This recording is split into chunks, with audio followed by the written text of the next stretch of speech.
The luckiest day of the year, 2/2/22. Happy to see you all and welcome.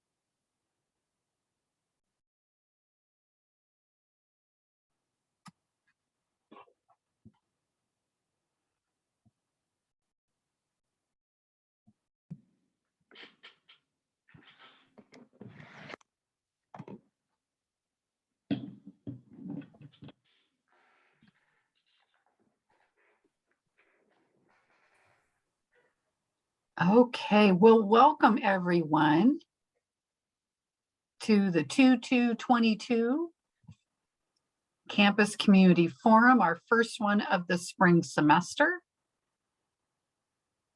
And thank you all for being here with us today. We'll continue to have people join us, I am sure. But wanted to welcome you to this first forum of the semester. There will be many more, so that we can keep in touch with each other as the ever-evolving world of Mesa College changes and updates. So I want to say thanks to all of you who are back on campus today.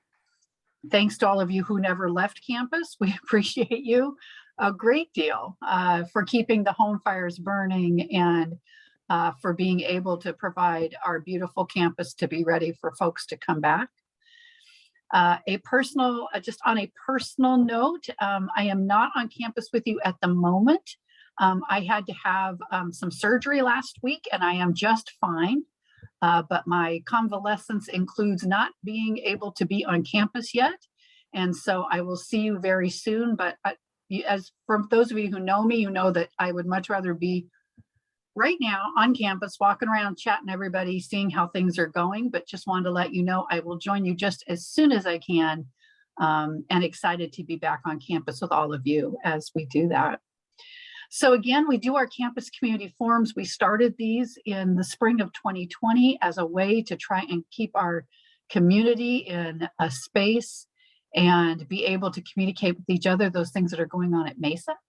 Today, what we're going to do is we will have updates from administrative services, instruction, and student services in my office.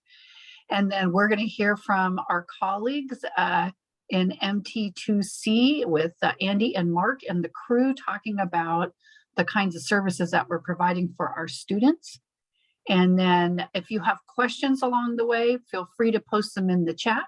For those of us who know the answers, we'll either answer them or chat, or at the end, if we have time, we can always do questions and answers as we can do that.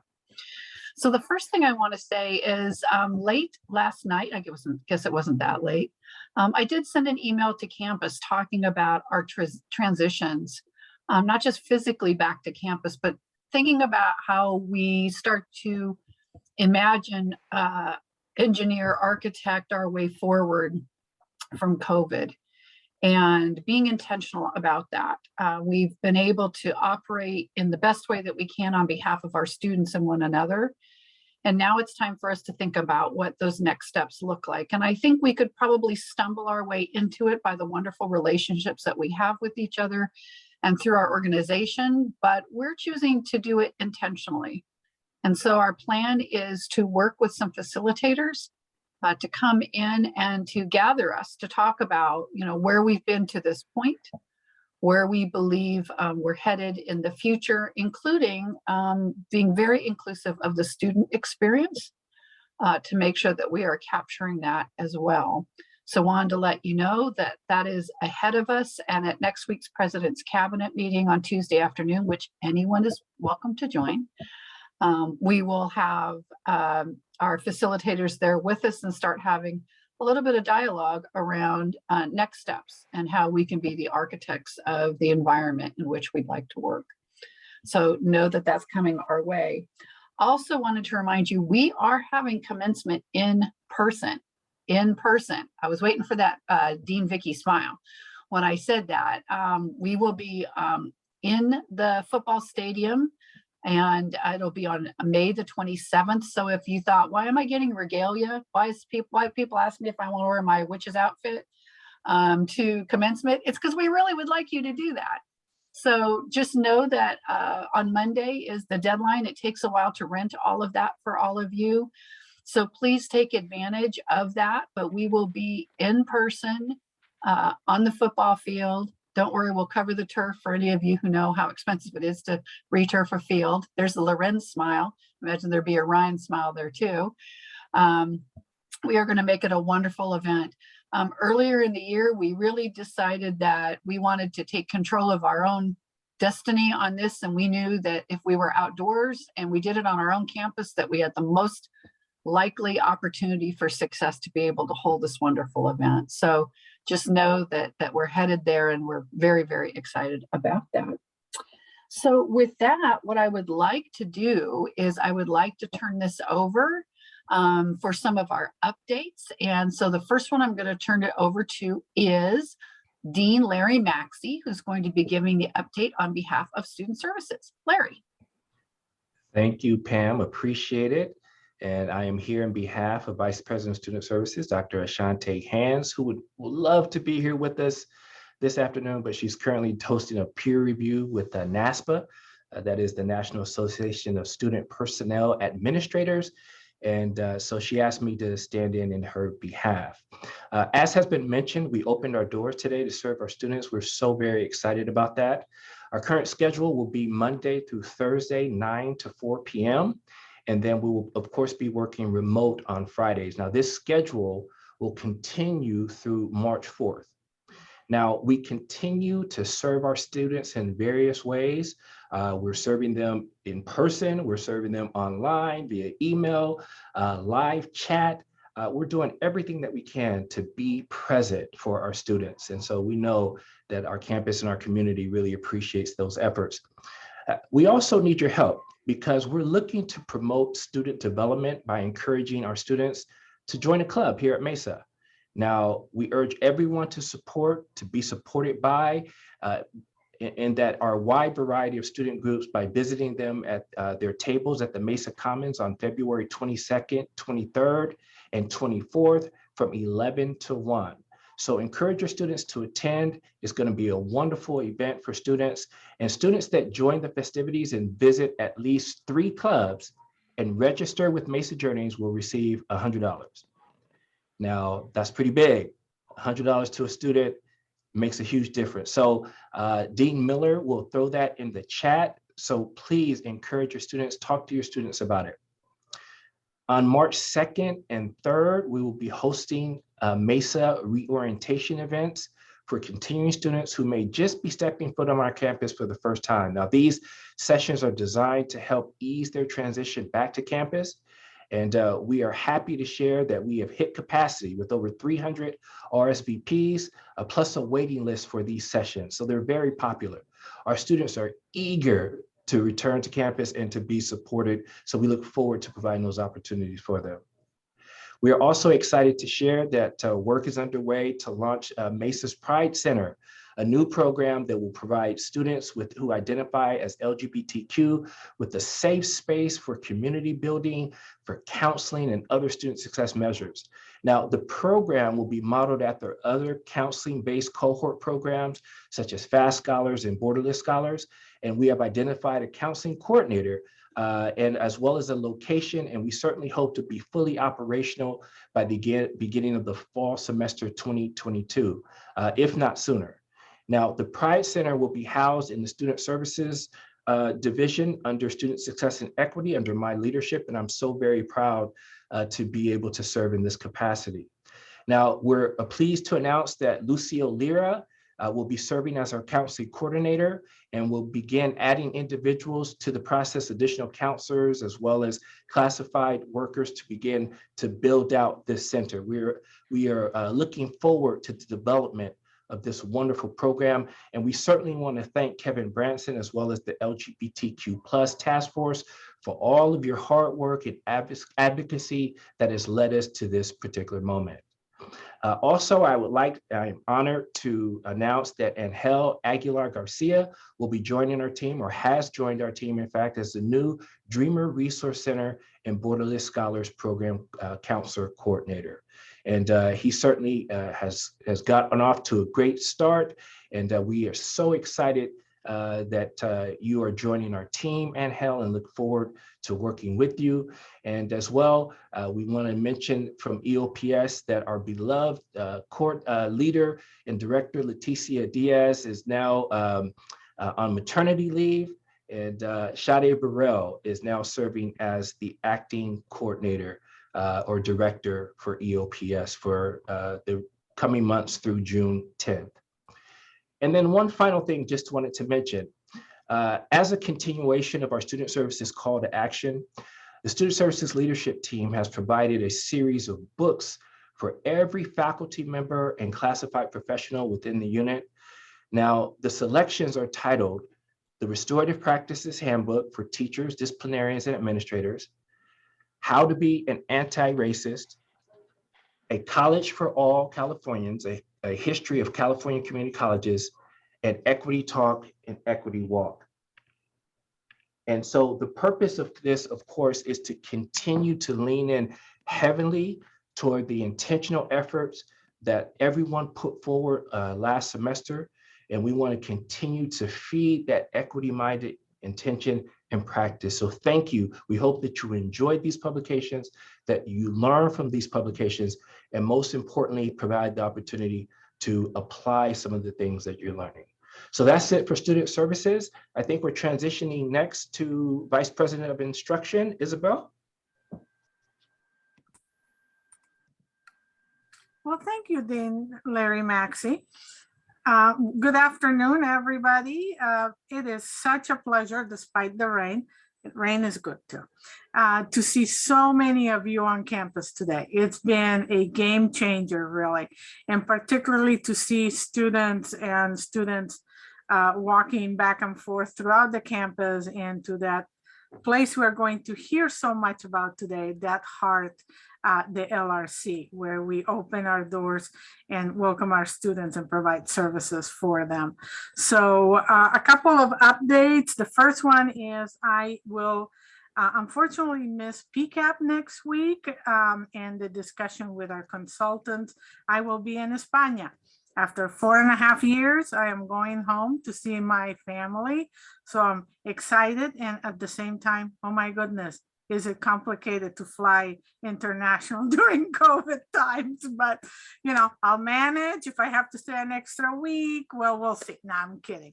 Anyway, I'm excited to see my family after such a long time. And I'm also excited to report that not only are we continuing to work tirelessly in terms of providing the best instruction and the most comprehensive programs, we are now starting, and we had a really robust conversation today at Dean's Council, all our deans alongside our faculty leadership on how to plan for fall 2022. So some good planning starting to shape up, and this work will of course be translated to your schools in conversations between dean, chairs, and faculty. And that is all I have to say for the moment. Thank you. I believe I will pass it on to my colleague, Lorenze Legaspi. Thank you, Isabel. I appreciate that. Welcome back, everyone, to those that are coming back to campus for the first time in years or the first time in months. And again, as President Lester mentioned, thank you to those that haven't left, because there's tireless work to be done still on campus. And so looking around the Zoom, for those that have their cameras on, I see more people than not in their offices. And now it's like when we first transitioned to the home, you're looking to see what's in the back of everyone's videos. And so it's wonderful to see people in their offices. As it is raining, the first thing that comes to my mind is if there are leaks, which happen when it rains in California and San Diego, because it doesn't happen very often, please let me and Jacqueline Collins know. So kind of first thing off the top of my head, I see the rain, I see your offices, let me know, let Jacqueline know if there are any leaks on campus. But as we are all aware, students are back on campus, and for us and employees, we'll be on campus for 3 days a week for the next couple of weeks until we transition back to being fully on campus. And it is wonderful to see everyone. walk around the quad. It is beautiful to be on campus, even with a little bit of rain. And dare I say, there's a little bit of traffic coming into campus today, which I never thought I would be excited to see, but that means people are back. And with that, talking about parking permits really quickly, for our employees that haven't been back yet for this year, we do have new parking permits that will need to be picked up in the police station. And then also too, we're not charging students for parking this year, this semester, but it is important that they park in student spots. So staff spots will still be reserved for those in staff spots, and then those disabled parking spots, and then also any of the red zones, all of those still apply. But it's wonderful to see people in cars actually back on campus. As we're coming back to campus, masks are still required, a requirement on campus. And I know that in the county and in the state and other states, there are not those requirements anymore if we go into public areas. But however, on campus, it is still important and imperative that we wear our masks, and masks will be available around campus, and N95s will also be available upon request. So please work with your supervisor, or if you're a student, please work with your instructor, who will work with a dean to provide those masks. And also too, as we keep our eye on COVID-19 and the number of cases, we've seen a decline in the state and in the county. And so fingers crossed that we're still moving forward, but ever more so than ever, we're also managing and keeping our eye on the number of cases around the county, around the state, to see what our next steps would be as a college and a district. But fingers crossed that we are seeing a reduction in cases from the initial Omicron variant, which was over around the winter break time. Also too, on campus, we will be hosting a vaccination clinic on March 17th from 10 a.m. to 2 p.m. in English Village number 1, that area, and no appointment is necessary. And as we're looking to come back on campus and we're excited for commencement, if you are planning in-person events on campus, please continue to work with your manager and supervisor, and those will need to be approved by your vice president. And there's a process for that one as we're still transitioning back and figuring out what events that we're going to be having in person and the parameters around that. And as we've mentioned before at convocation, as President Lunster mentions as well, as we're coming back, we still have HERF funds available, the Higher Education Emergency Relief Funds that were given to us from the federal government and the state government to help with initially coronavirus, and then now the transition back to in-person activities. And so if there are things that you need for your classroom, for your office, for yourself to do your job better, please ask. Again, there are a significant amount of funds still available, and we will be getting, requesting, and hopefully getting an extension for these funds to be able to use them through the next year. We don't know what we don't know, and as we're coming back to campus, there are things that we just couldn't anticipate. And some of those things require us to buy and purchase things. And so please ask for those tangible things, and intangible things, please ask that, but I don't know if my office can really help with that one. But if there are things that require budget and ordering, please work with our office, with my office, for that one. And also too, thank you to those that have submitted BARC. We'll be doing a BARC process this year, and also utilizing and leveraging some of those higher education emergency relief funds to be able to fulfill our BARC requests, as well as requests that we have just as we come back and understanding that. And as I'm saying this, please know that there will be a year-end purchasing deadline coming up in the middle and end-ish of next month. And so please be on the lookout for more information from myself that I'll put kind of some hard dates on there and some directions, but please get your spring and summer ordering in. And again, as you're coming back, and if there's something that you need, please let us know right away, because we want to make sure that to get everything purchased by the purchasing deadline. And if you are in charge of grants, or you've been working with grants that end on June 30th, please reach out to Patty Garcia to coordinate the year-end closeout. I mean, there's so much excitement with us, most of us coming back to in-person activities, and some of us have always been here with that one. And there are still things that we need to do, such as the purchasing deadline. And also too, as we're looking, as more travel is coming up, any in-person travel still must be approved by your vice president. So please continue to work with them on any in-person travel, as we're seeing more travel opportunities arise as we get into the later months of this year. For college and technology print services, printing and mail services is open for service, and their office is in MC 215, or by phone at extension 2764, or it can be contacted through their website on our administrative services page.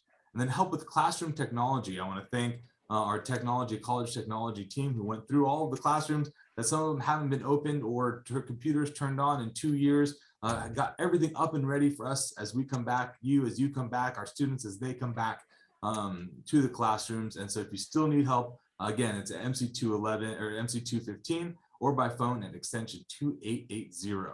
And then we can also be contacted again through the website. And then also too, for those in our offices, I want to thank our district technology team who has helped us get our computers ready for those that are coming back to campus. And if you need help with any of your personal or your office computers, anything in the non-classroom, non-student side, please dial extension 700, or they can be contacted at the ithelp@sdccd.edu. And with that, again, welcome. Take a walk around campus as you come. Make sure you get your parking pass, and that is the updates for administrative services. Thank you so much, Lorenze, and to Isabel and to Larry. Appreciate that so much. If you haven't yet had a chance to walk through the quad, it's an absolutely beautiful space. And you'd also have the opportunity then to stop in at our newly opened centers that are near that space as well. I understand because I got the email from Michael Fitzgerald last night that there is food available through 7250, the wonderful food that's prepared by our culinary students. And so I certainly look forward to the bakery creamery center of that. That's always my favorite. You know, we have one of the fanciest gelato machines on the planet. So it's a pretty cool space over there. So take advantage of that as well. All right, we are going to go ahead. Oh, they had ribs. Oh, Raquel, yum. All right, I have to speed up this recovery. All right, thank you so much for letting us know that. All right, we are now going to transition, and I'm going to turn things over to Isabel O'Connor. Well, thank you. And speaking of cool, we just have a wonderful set of programs housed in the LRC and a wonderful set of colleagues who are going to share with us all the amazing ways that we have done and used during the pandemic and continue to use as we move forward to support the students from an instructional point of view. The LRC, when we were doing Mesa 2030, was identified as one of the beating heart of the college where students find a home. And we are going to see right now why they find such an amazing home. So I'm very happy to pass it on to Dean McNeil, who is taking time away from the ACA conference in Monterrey. Take it away, Andy. Thank you, Isabel. And I'm so happy to see so many wonderful faces here. It's been so long, and I'm looking even more forward to seeing you on campus. If you don't know, the LRC has been open to serve students the last few weeks, and it's all because of the fantastic, wonderful team that I have had the honor to serve. And the main reason why we have such wonderful services and that students, many students, find the LRC as the place to be on campus. We're going to talk today about the MT2C, which is our tutoring and computing services. We're going to move to the library and library services. We'll talk about the STEM Center, the High Tech Center, and then we'll take some Q&A. I'm going to start it off by giving it to, I believe, Mark Manassi and his team. And please let me know when you want me to change the slides. You're at my mercy today, Mark. Okay, that's a little frightening. And yeah, we don't have ribs yet in tutoring, but I have rib growth mindset, so maybe we will in the future.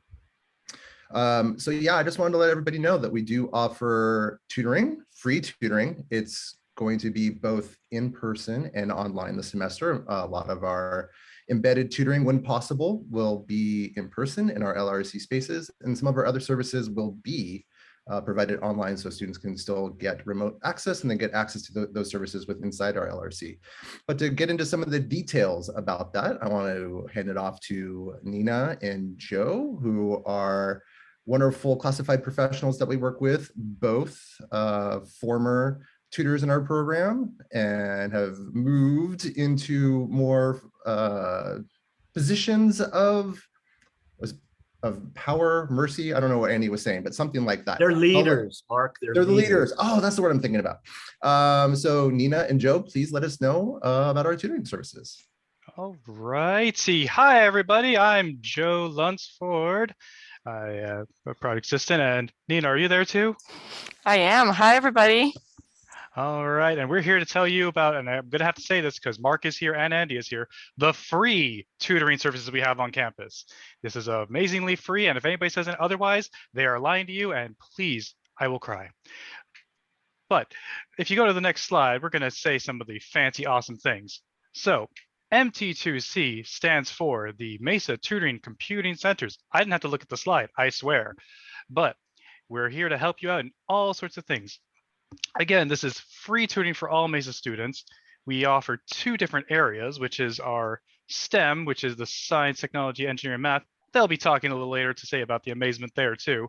But we also offer humanities. That's writing, English, ELEC, the languages, music, and so much more.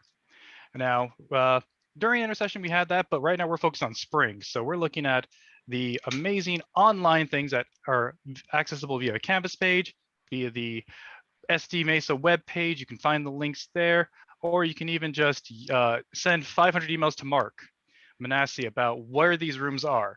But you can drop in anytime on Monday through Thursday between 11 and 3. And also, if we take a small break, then 4 to 8. We're going to have updates whenever we have to do anything else, but we also keep these there. These rooms are there to make sure students have a fantastic place to chill and honestly get their work done in a very helpful environment. We also, because we've teamed up with these great programs, Star California and NetTutor, they're mostly 24 for Star California, but 24/7 services that are always there. So we make sure these are free so students can still get access. Yay!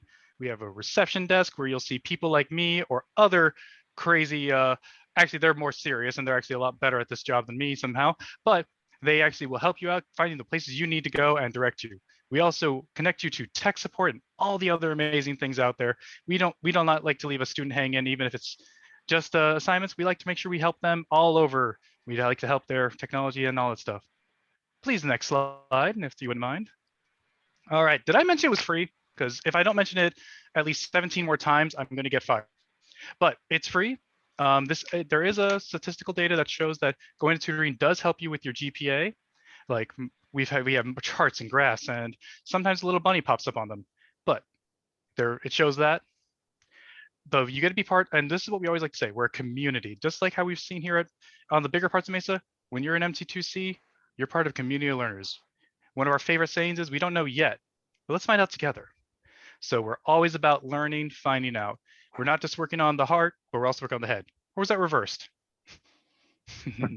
But honestly, these amazing tutors are also students. Like I was a former student. I still love helping out here. Everybody's always working. We're trying to find more tutors. We're always trying to get more people to help us out. And one of the hilarious things is, and I always say this one because I love this line here, enhances your students' confidence. I can tell you right now, I was shy when I started here. You wouldn't believe right now with all my bad jokes, but I used to be shy. And it helps you gain a lot of skills that will help you push through, not only in your scholastic duties for students, but it also helps out with other things like, being able to talk to a crowd of over 100 people and not getting nervous and going crying in the corner. But we will help everybody with their homework. We love projects. We love assignments. We love step 0. We love step 65 in your assignment. We'll help you with all things. We love to help people practice on exams, just to make sure they get that, and also even to review them. We love that. And a lot of our tutors, again, we're part of this giant community. We like to know about all the things going on. We have like the STEM connections. They love to connect you to all over the place. They know where to go for those fancy clubs where they use what are those things called? The things that fly in the air, planes. But you can find all sorts of things. There's all sorts of clubs out there, and they're always great. Now, one of the coolest things is, in the next slide, you can see a lot of tutors can, or a lot of students can make a point. Oh, wait, no, we don't have the appointment one. This is the other slide. I got tricked again. All right, jumping ahead. On this, the way to access this for students is some of the coolest things ever. The Canvas page. Every Canvas page has a way to access it. There's a little link that says MT2C on the side, MLMT2C. They can click on that, be automatically enrolled. The SD Mesa webpage has the links as well. A certain person updates those fantastically every time and makes sure they're updated to the fullest. And if you have any questions and Mark's inbox gets full because everybody emailed him, you have this other link, which is fantastic. Mesa MT2C at sdccd.edu. Ooh, that was a lot of words. But in the end, you can email that. We'll find every way to contact. If there's even a subject we don't have yet, we'll always find a way to get to helping you out. So this is always for students. And you know what I always say? It's always fun. I love to see everybody there. And whether in person or online, the same energy's here. So that's what I get to say. Thank you, Joe, Mark, and Nina. Let's move on to library services. Hello, everyone. My name is Ediama Onwuchakwa, and I am one of the librarians in San Diego Mesa College. I would say, I guess one of the buzzwords for the LRC is everything is free. So again, you're gonna hear me say a lot of things in the library, if not all, is free. So once again, welcome to San Diego Mesa College Library. We have great resources and services available for our students and our campus community. The library is open on Mondays, Tuesdays, and Wednesdays from 9 a.m. to 8:30 p.m. and on Thursdays from 9 a.m. to 6 p.m. and Fridays starting March 11 from 8 a.m. to 1 p.m. It is very important to note that the library offers free services. So a lot of times we have students say, how can I pay for books? Do I have to rent books? So one of the things you're gonna hear me say very often, a lot in the space and outside the space is library resources and services are free. So one of the services that we have to promote students' learning and student success are laptop loans. Students can, on the library homepage, fill out a form to request for laptops that they can use. We also have a book scanner in the library that students can request or check out their cost reserves, which are textbooks, and they can scan these resources and send them to their emails and can use them at a later time. The library also has a computer lab with lots of computers that students can walk in and sign in using their CSID and their last name and can use these resources. Again, these services are all free. We do have a collaborative space, and I think that's one of the fun things for students, that you can just come in and have group study and individual studies in this spaces. Again, sometimes all you need to do is just walk in with your group and just walk in by yourself, and you have friendly, wonderful librarians available to answer your questions. Again, we do have online resources that are free. Please check out some of these resources on the library homepage. We do have streaming videos. It's fun and free. The students can check. Sometimes I tell the students that Mesa College Library has what we call the Netflix of Mesa College, and we do have the YouTube of Mesa College. And trust me, these resources are available with just your CSID and your last name. And that's for the students and also for the faculty and also for staff. So we do have over 90,000 plus ebooks that students can use. And please, I'm just going to wrap up on the next slide. Can you take it back for a second, please? And we also have 100 databases that includes scholarly articles, magazines, newspapers, research reports that helps the students write their research articles. Next slide, please. Now this time, great, thank you, Andy. The library promotes access to these wonderful resources in the library through library outreach and students' engagement.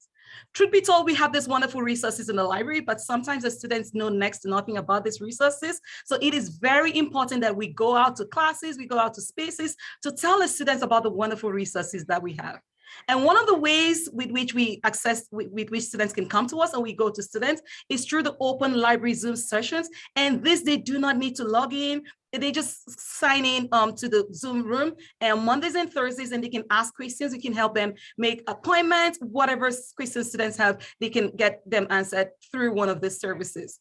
We also have class visits, and we collaborate with faculty to engage with their students.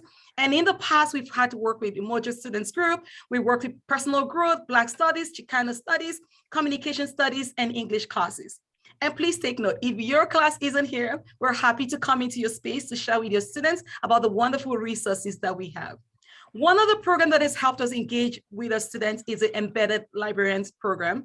And we've done this with Black Studies 140A and 140B, where we embed ourselves with helping students through their research project from the beginning of the semester, and students get to know about the resources that we do have. Finally, and this is not all, just so you know, we have more, but for time, we're not able to put all here. And Lisa, my colleague, will be sharing about our resources, but we do have the intercultural and diversity leap guides. These are resources, these are video links, these are textbooks, and these are also podcasts on some of this diversity, issues that you can get education from. We do have the Disability Awareness Research Guide. We have the Black History Month. Yeah, it's still Black History Month. So you can hop on the library and you could get access to resources regarding the Black History Month. Next month is the Women's History Month. And of course, we're going to be having a research guide for that. We do have the Latinx Heritage Month and guide and the Native American Heritage Month. So please feel free to access these resources. And remember, these resources are free for students and for the campus community. Next slide.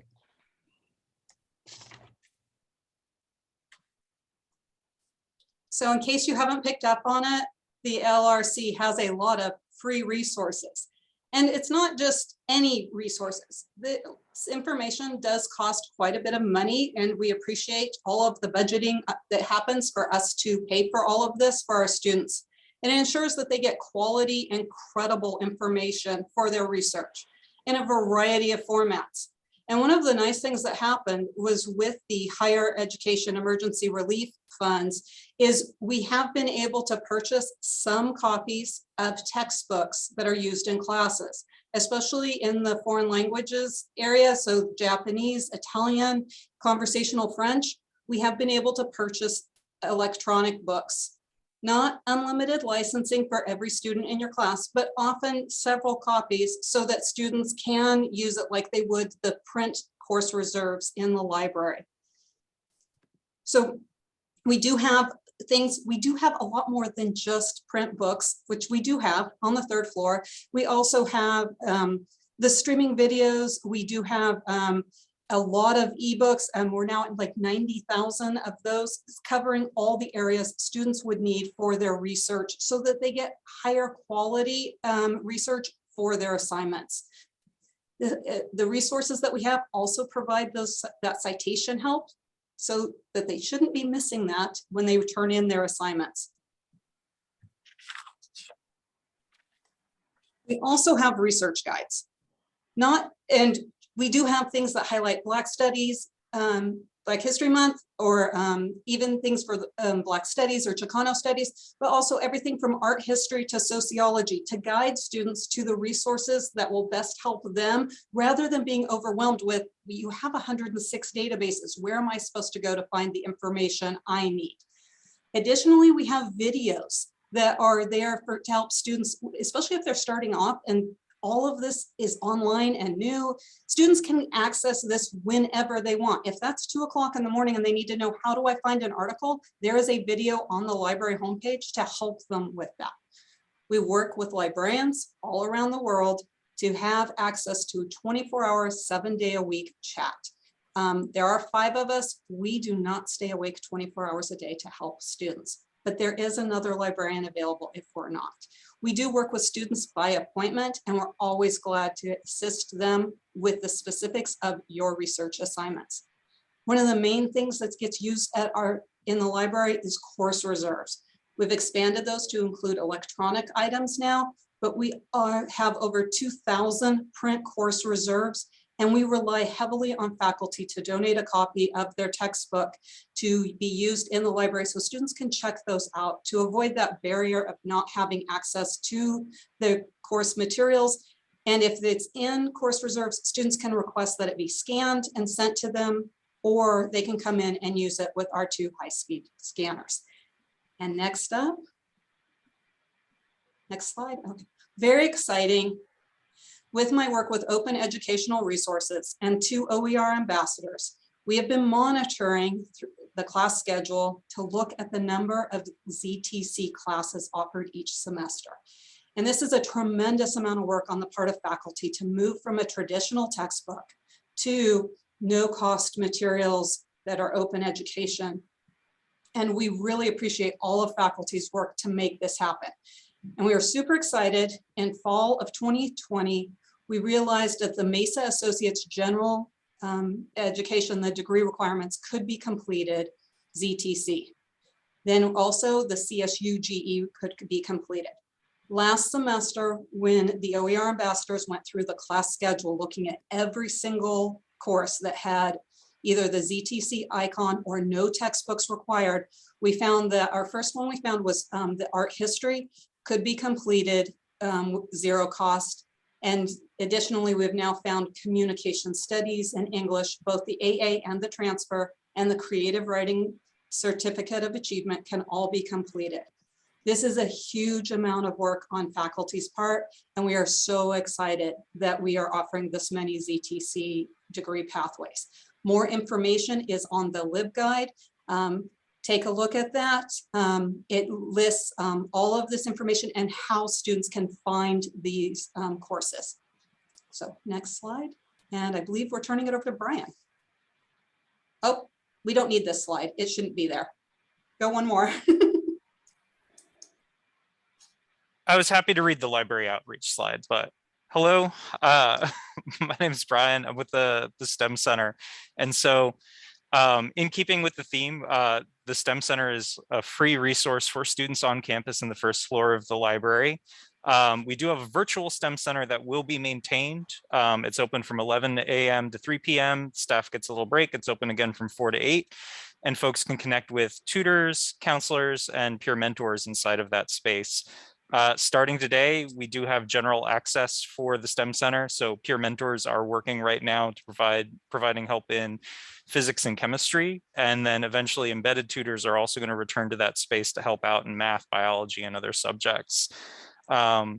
Students are again going to be able to access the kits and models that we have. So if you have students in chemistry, geology, astronomy, computer science, biology, all of the atoms, the muscles, the bones, they're all going to be accessible again. Same thing with rocks in geology. We also have another round of laptops that are ready. So if there's software that you think your students need that, you know, maybe the Chromebooks that isn't strong enough for them to run that they might be getting from the campus, we have pieces that can run kind of the beefy engineering and statistical programs that students need. And as people have been saying throughout this presentation, they're all free for students right now. The Innovation Research Lab will be hosting mechatronic workshops for engineering students this Fridays this semester. And again, those are free. The RSVP link I'll put in chat in a second. And students can sign up and get an incredible resource, which sort of helps them jumpstart if they're planning on transferring in engineering into the UCs or the CSUs. And then STEM peer mentoring, more generally, it's going to be returning in person and supporting mathematics, chemistry, physics, engineering, and biology. It actually started on campus last week, but now it's going to be more broadly in the LRC. And then if you're interested in learning more, we do have another HSI STEM grant that we've just been awarded, but you're going to hear about that throughout the year at other events. So I don't want to give too much away, but you can follow the link below to learn more about STEM programs at Mesa. And I guess I'm going to pass it back to Dean McNeil. I think we have, I think, Lisa, were you going to cover this slide? But I did want to make a correction. The LRC building, the spaces for students to come in and study and use the internet and computers, is open from 9 until 8:30 Monday through Wednesday right now, and then till 6 on Thursday. But starting the 7th of March, it will be open from 8 until 8:30 on Monday, Tuesday, and Wednesday, and then 8 till 6 on Thursday, and 8 till 1 on Friday. So we have a high-tech center. Lisa, were you going to cover this one? I was not aware that I was covering this one. Oh. All right, everyone, we have a high-tech center on the first floor of the library. And can you guess how much it costs? Has anyone figured out what we have going on here? Yes, it too is free. The DSPS High Tech Center provides individualized training for students with disabilities in the use of assistive technology. And this is so critical for students to have access to this resource. There is very, very helpful staff there. They can help with adaptive computer technology, alternative media, especially with Braille, the large print, the audio. In case you didn't know, the 2 scanners that we have in the library for the KIC scanners that can scan the course reserves, those can convert that text to audio. So we have amazing equipment that you're like, wow, it can do fancy things. There's assistive software and hardware, web accessibility, and online learning support and consultations. Highly individualized computer assistance, learning modules, basic skill, and career and technical training and support. It is very important for you to know that you have support there, as well as for your students. And yes, the spring hours are always check the library homepage. That is really the best place to get that. And then they have their email address and phone number to get more assistance. And back to you, Andy. Yes, so thank you very much. I'm going to put the library homepage into chat in just a second, but do we have any questions for any of our great experts? And thank you very much, Ediama and Lisa. But yeah, well, any questions for this great group?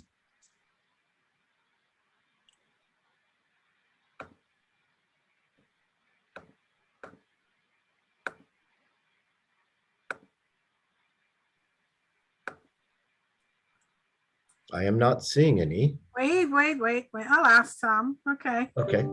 First one is, how much usage have students made of the LRC during the pandemic, and particularly in the last 3 weeks? What do you see from the LRC? Well, I don't think, go ahead. So I chose to come back, thanks to Andy and everybody else, at the first day of the semester, and I was thinking it was going to be really, really quiet. And we've had more students than I've expected. We've had a consistent flow of students, especially the first couple of weeks, using that first floor for computers, especially when they have a partial in-person, like science class with a lab, and then they're using the computers and the internet to join their next class via Zoom. The course reserves have been huge. The student textbook need has been clear that students are really at a point where they're like, I need help with being able to access this material. So yes, we've been seeing students. We've been really glad to see them there. And then today it's even more crowded. So we're glad that more students are coming back. Yeah, for the first 2 weeks, we had in the mornings, probably starting at about 10-ish, we had about 25 to 30 on the first floor. We only had the first floor open, and they were using all the services that we have, checking out books, using the printers, the scanners, the computers, and mostly doing their Zoom classes from inside the LRC. And starting last week, we noticed that there was such an uptick with some more classes on campus. So we opened up the whole building last week. So there are definitely a lot of students utilizing the space, and it's all open all the way up to the top now. Amazing. Thank you for doing that. I have another question, if I may. Okay, good. Of course. So I am so appreciative by your innovative and dynamic way to serve the students throughout the pandemic. We moved all of tutoring online. We moved, every service that we provide in the LRC to both our campus and particularly our students in ways that fulfill those needs. And I appreciate, how you have been constantly analyzing how well we are serving those students. As we begin to transition and hopefully leave the pandemic or the worst of it behind us, I have a question because I think it's worth asking. So we moved a lot of things to online. Now we are shifting a little bit more to in-person.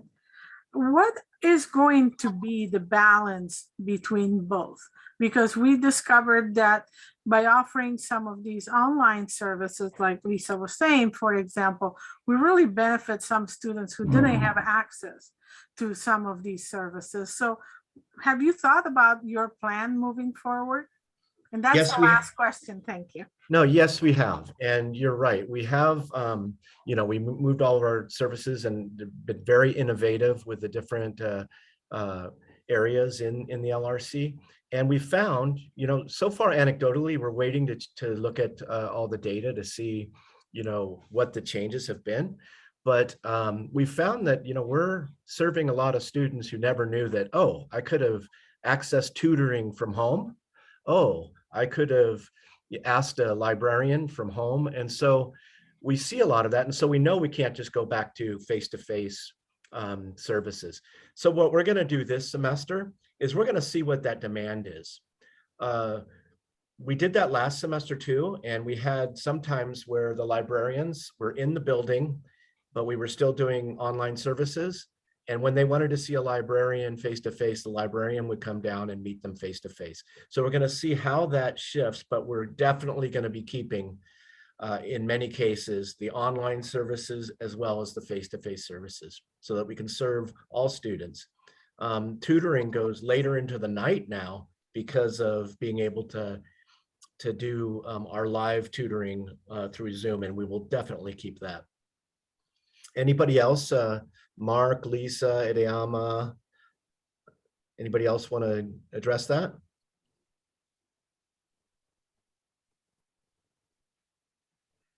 Sure. I think, Brian? as you kind of said, Andy, anecdotally and in the actual data we've collected, we've had such a positive response to this in terms of just having students say, wow, I can connect to a tutor during my lunch break, or I can see, the hotspot counselor while I'm, taking care of a family member. So I think these online services are going to stay and continue to have a profound impact in reaching students who hadn't been reaching before. But we're also, it's the juggling act of, we only have so many human beings working inside of the LRC and trying to make sure that we give the most number of students the best amount of service possible. And so I think we're going to continue to make, data informed decisions that really end up benefiting our students. So I think the best answer is we are going to, but we don't know exactly what it's going to look like yet. It is interesting to note, as from the librarian's perspective, we provide that normal service, what we used to do at the reference desk, now through a Zoom session. And what we heard from students overwhelmingly is that they preferred the Zoom session because it could be recorded and they could go back to it and re-watch it with different parts that they needed more clarification or just needed to review again, because they are learning so many things about our resources that they found the Zoom interaction preferable to our in-person. But yes, we definitely want to meet students where they're at, and we'll evaluate that as we plan our services moving forward.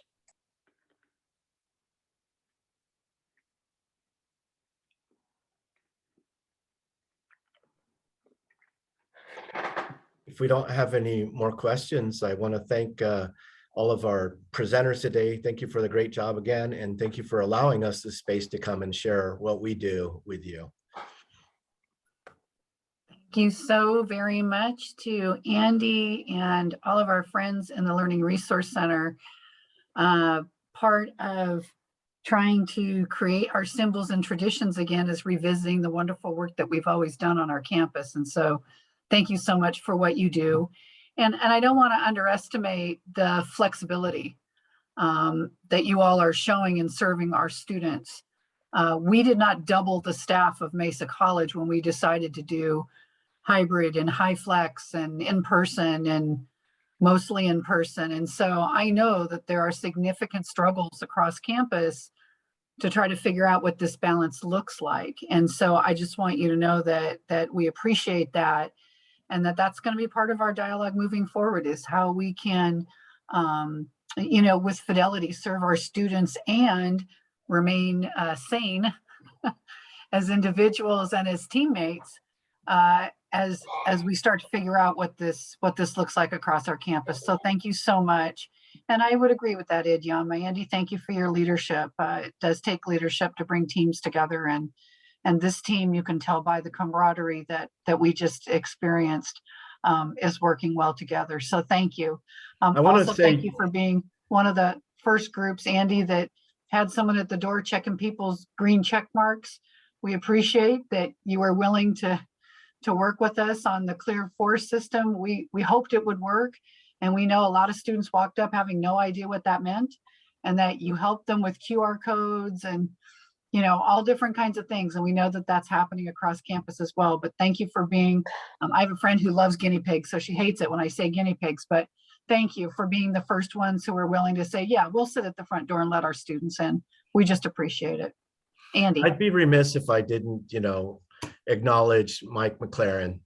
He's just been a rock. He's there every morning. He opens the building and he checks out the laptops, and he got the crew together who are checking those passes that you're talking about, Pam. So thank you. And you're welcome, Sim. I know you're out there. Thank you very much. All right. Well, with that, that ends our presentations for today, but more than willing to stay on. And I see you're getting lots of fabulous in the chat. So I hope those of you that just presented will mind that and see what it looks like to have your colleagues appreciate you, because we do. And then what I would like to do, if folks have questions, you're more than welcome to post them in the chat along the way. I know there's lots of new ground for us to discover together, but happy to answer any small or large questions. As we say in our classes, there's no stupid questions, just questions you're too afraid to ask. So we're more than willing to answer them or find you the answer if we don't have it right now.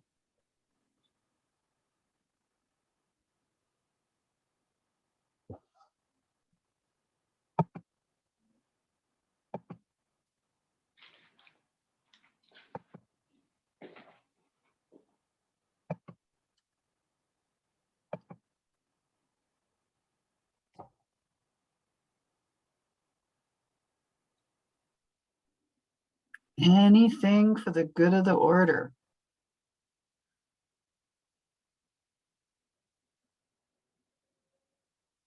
All right, with that.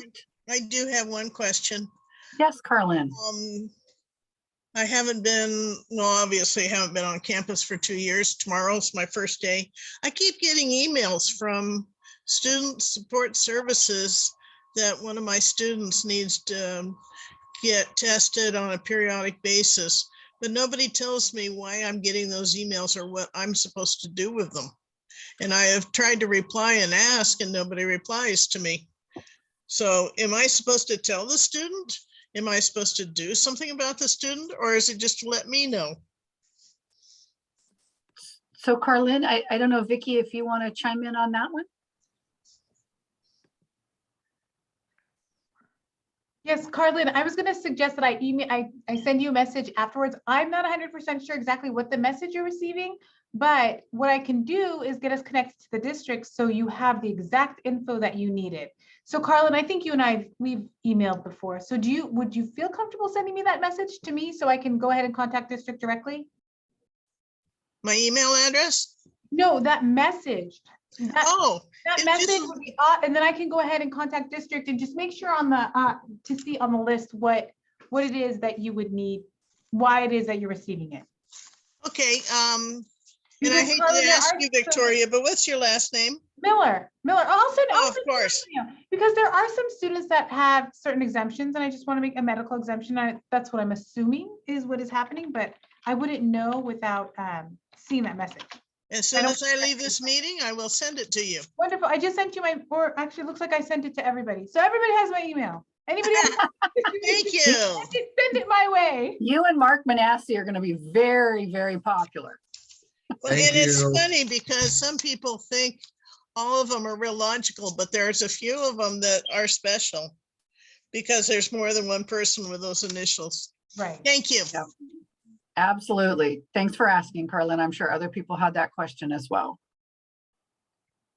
All right. Any other questions? All right. Well, with that, we will say adieu. I do want to let you know that on March the 15th, we will be having the district strategic planning folks are going to come and do a session regarding the district strategic plan. We have already pre-invited all of you that would normally be at PCAB and also the Planning and Institutional Effectiveness Committee, but it's an open meeting, so you're more than welcome to come and give your 2 cents. You might recall during Mesa 2030, we did a number of those kinds of sessions. Also, there is a survey out there that you will get probably from a number of people from it, but it came from Vice Chancellor Smith, I think right before we left on Thursday last week. So in whatever way you can, please give your input to the district so that the district strategic plan definitely represents the values and goals of Mesa College as well.